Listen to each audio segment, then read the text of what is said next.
Boker Tov Rabotai. Alors ce matin, en arrivant à la synagogue, la première des questions qu'on m'a demandé, est-ce qu'on fait le pshisha ou pas? Oui ou non, monsieur Hajjaj? Oui, on fait. C'est lui qui a fait. Ah, d'accord. On va essayer Rabotai d'expliquer. Alors c'est quoi le pshisha? Et quand est-ce qu'on fait le pshisha? Et pourquoi on fait le pshisha? Donc, et c'est quoi les raisons de la pshisha? Alors déjà pour commencer, donc la pshisha en fait, alors pour les Tunisiens, donc c'est tous les jours, c'est leur petit déjeuner. Tous les matins, alors on mange la pshisha avec du café ou avec du lait. Et en fait, c'est quelque chose qui est très fortifiant. Et aujourd'hui, ça a changé. Les gens, ils aiment pas, ils aiment bien tout ce qui est beau, tout ce qui est agréable et facile à manger. La pshisha, de quoi elle est composée? En fait, il y a dedans, elle est composée, c'est de la farine de blé, il y en a qui mettent, il y a des pois chiches, il y a des lentilles, tout est écrasé.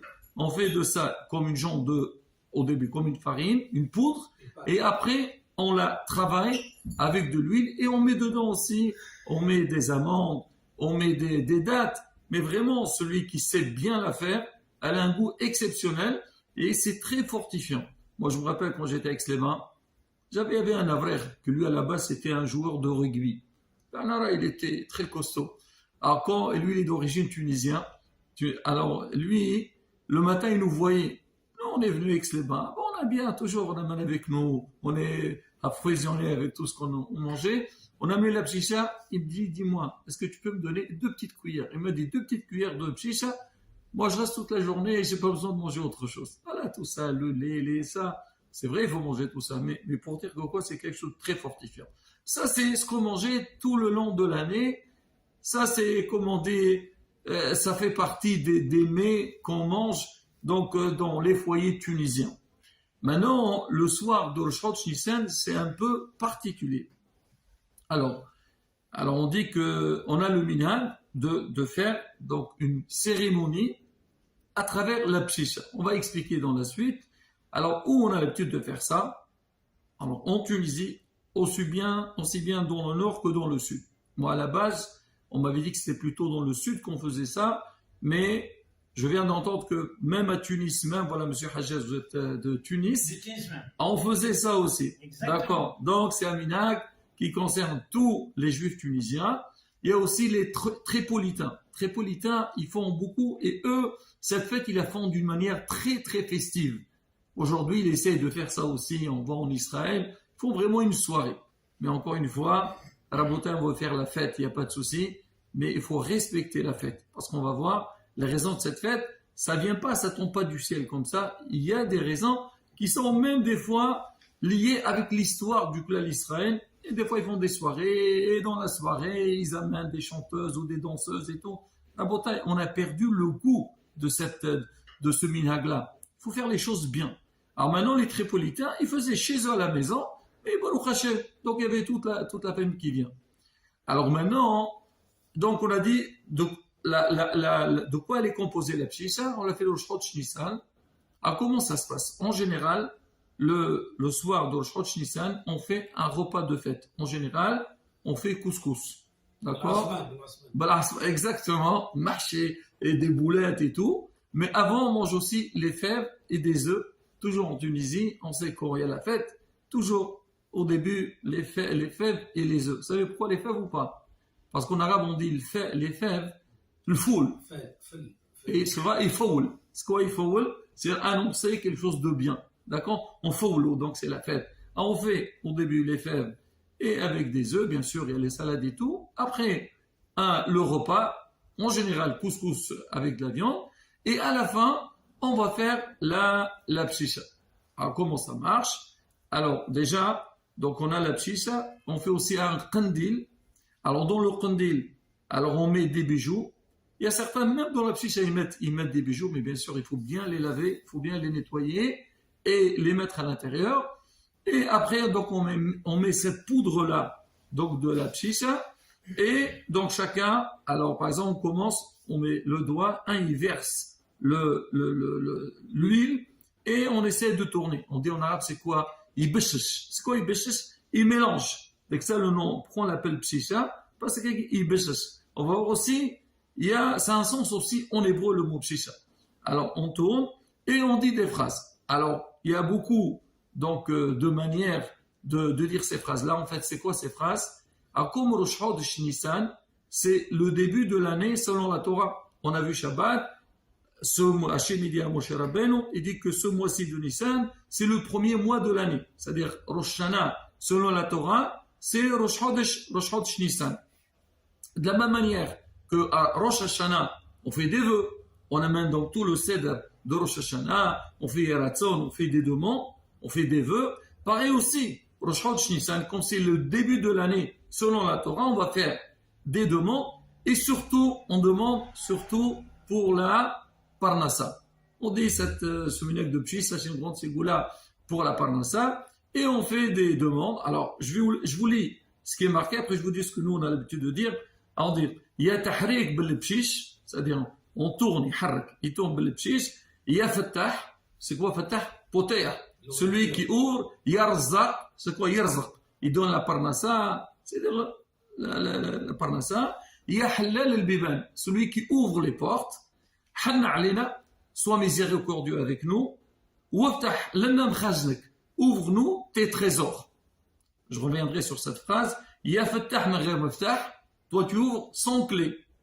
Hanna alina ya fattah, sois miséricordieux avec nous, ya fattah, celui qui ouvre tout. Après on dit mkhaznak, c'est vrai on dit makhzan, c'est quoi makhzan? Otsa, hein? Là, makhzan, ça veut dire les coffres, mais en vérité, Kadosh Baruch Hu, il a que l'argent lui, il a tout. Après, on va demander, alors c'est pour ça que ce soir-là, on a dit on fait des vœux. C'est vrai, on demande pour la parnassa, mais on demande pour tout. On demande pour celui qui veut avoir des enfants, celui qui veut se marier, pour la tzlaha des enfants. Mais justement, pendant ces moments-là, et bien sûr, il y a les brachot, on parlera aussi des brachot. Donc c'est un moment qui est très très fort. Et donc on va faire ces demandes-là pendant donc, ce jour de Rosh Chodesh. Il y en a qui disent, il y a tahrik bil Pshis, il y a fattah bil maftah. Alors on dit, parce qu'il y a beaucoup de gens qui disent, ah non, je ne veux pas manger, on tourne avec le doigt, alors aussi on tourne aussi avec la clé. Alors avec la clé aussi, on dit que la parnassa, il y a certains qui prennent aussi, donc comme un petit bout de bois, on dit, tahrik bil oud, hanna alina ya ma'boud, celui qui est servi, Kadosh Baruch Hu. Mais là, on voit derrière ça. D'accord, c'est vrai, ça fait un peu, on dirait, c'est un peu rigolo, mais on fait des prières, c'est Yirat Shamayim. Les enfants, alors ils sont tous présents et on voit comment les parents, au début, regardent ça, ça leur fait un petit peu bizarre, étrange, mais il y a un message derrière ça. Même c'est rapporté, alors que dans beaucoup de familles, le soir de Nissan, le Pshisha, il faut que tous les membres de la famille ils soient présents. Tout le monde il est là. Et il dit, si Hasbi Shalom, quelqu'un il s'absente, Hasbi Shalom, c'est dangereux. Bon, ça c'est des gens un peu, c'est un petit peu, bon, chacun a sa manière de voir. Mais en tous les cas, on exige, on demande que tout le monde soit là. Non, si on ne peut pas venir, ben, c'est pas grave, surtout aujourd'hui, les enfants ils sont en voyage, ils font des études à la yeshiva et tout. Oh, c'est pas la fin du monde. Eux aussi qui n'ont qu'à faire à la yeshiva, c'est pas un problème. Mais, donc c'est un moment où on regroupe toute la famille et on vient, on fait des vœux. On dit qu'à l'époque, comment ça se passait? On a le chef de famille, il voyageait, il allait à l'extérieur de la ville. Pas comme aujourd'hui, Baruch Hashem, la Parnassa, on a ce qu'il faut devant nous. Alors il allait loin, il partait après Pessah, il revenait à Rosh Chodesh Nissan. Et il revenait non, à Rosh Hashanah, avant Rosh Hashanah, il partait après Sukkot, il revenait avant Rosh Chodesh Nissan. Alors, Rosh Hashanah, on fait les vœux, donc Yeratzon et tout, on fait des demandes à Kadosh Baruch Hu, parce que le Baal Bayit il est retourné, et la Lacha aussi, et à Rosh Chodesh Nissan aussi c'est pareil. Alors on fait ces vœux-là, mais comme le chef de la famille, il est de retour, toute la famille elle vient, on dit même les bébés on les amène, et on vient pour avoir des nouvelles. Maintenant, pendant la cérémonie, il y a beaucoup de minagim, mais il y a certains, eux, ce soir-là, ils font entrer personne. Hier, j'ai entendu deux enfants, ils parlaient, une, elle a dit l'autre, tu sais qu'on fait de la pchicha, fais attention, hein. Il ne faut pas partager, il ne faut pas envoyer des...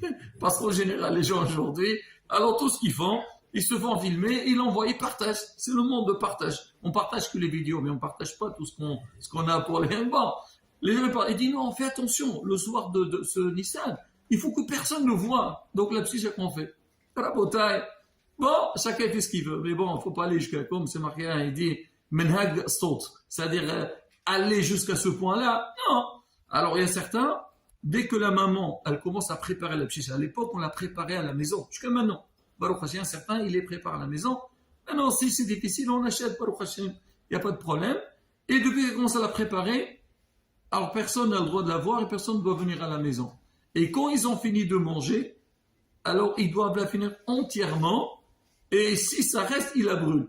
Moi, quand j'ai lu ça, vous ne connaissez pas ce minhag? On laisse pour le lendemain. Ah, on ne laisse jamais pour le lendemain. Je laisse pour le lendemain. Ah, vous laissez, Ouais. oui. D'accord, nous aussi on laisse pour le lendemain. Il y a des gens, non. En fait, je pense, ça fait un petit rappel. C'est pas marqué du tout. Mais il y a des gens comme ça. Pourquoi? Ça, c'est des petits rappels aussi avec Pessah. On sait quand il y a eu, donc, le Makat Abechorot, quand Akadosh Baruch Hu, il a tapé les Égyptiens, c'est marqué, c'est Ishmepet Habed. Personne ne doit sortir de la maison.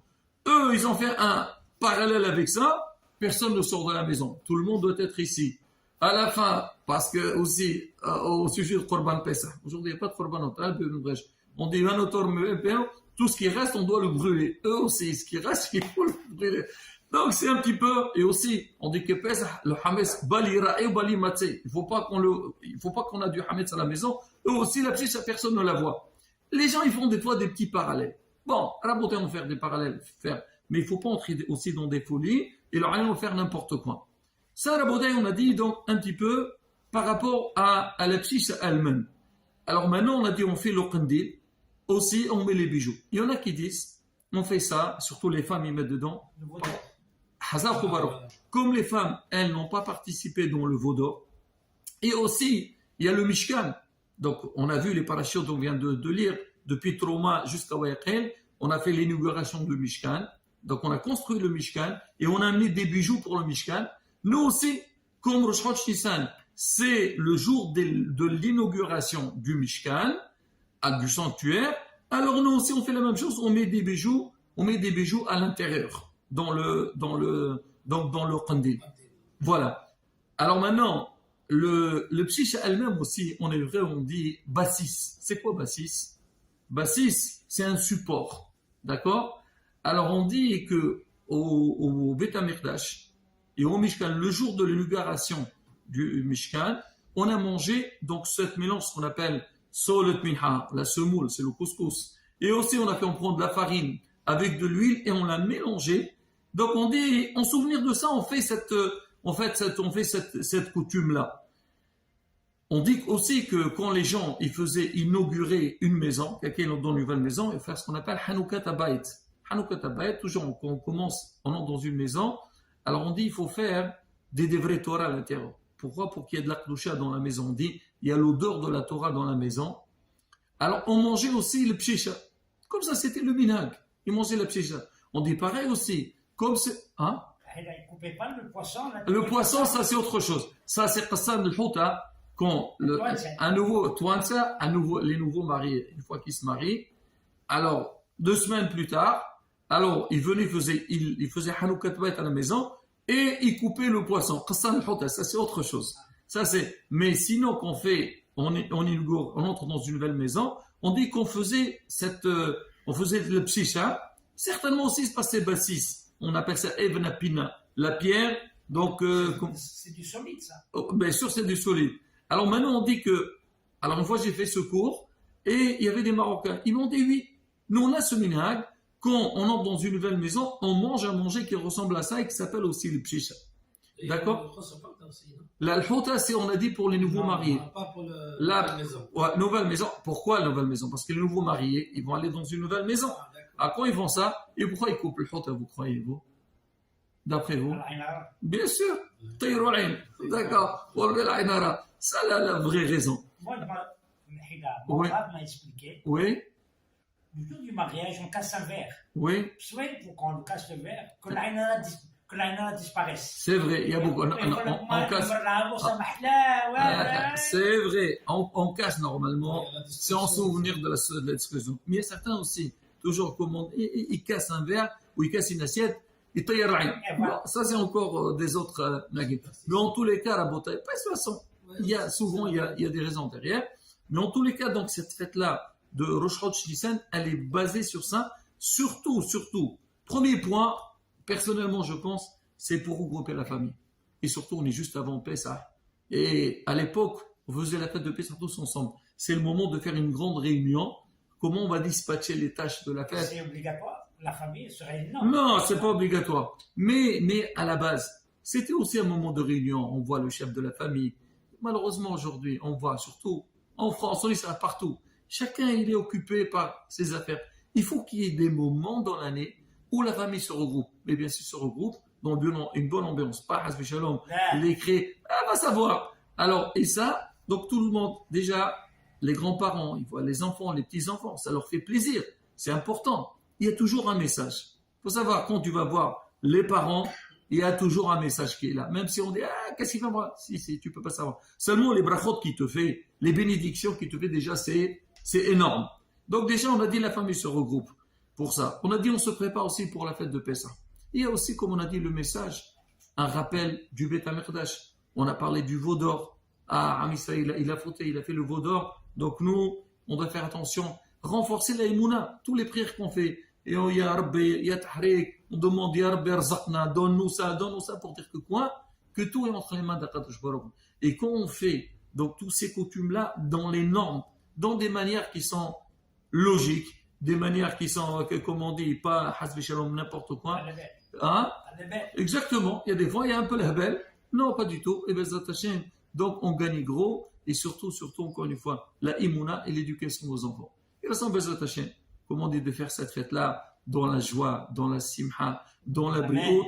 Et chez Niskiv Merabi Ameno, Bezat Hashem, la Géoula, et la construction de Beth HaMikdash, et la Goula Shlema Merabi Ameno, Amen, Kira Hassan. On va vous dire Hak Samayah.